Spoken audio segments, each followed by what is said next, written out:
Hello learners, this is Excel with Habeeba.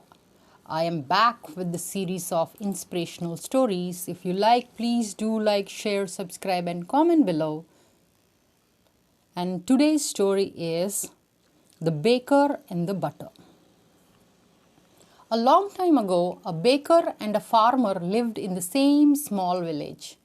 These two men had a friendly arrangement in place where the farmer would sell a pound of butter to the baker each day.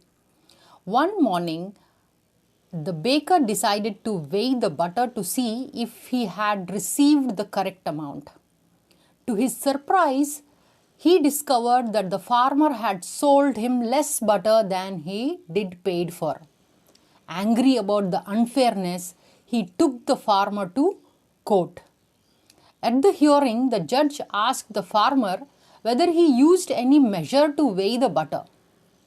"Your Honor, I am but a lowly farmer and do not own a proper measure.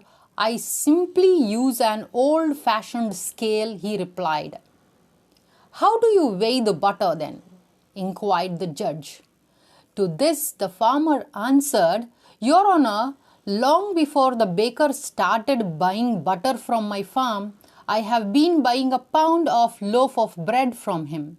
Every day when he brings me the bread, I place it on my scale and give him the same weight in butter. If anyone is to be blamed, it's the baker." So friends, what's the moral of this story? Karma's back. Be kind and fair to others and you will enjoy the reward. Hope you have liked the story. If you like, please do like, share, subscribe and comment below. Thanks for your attention and time. Happy learning.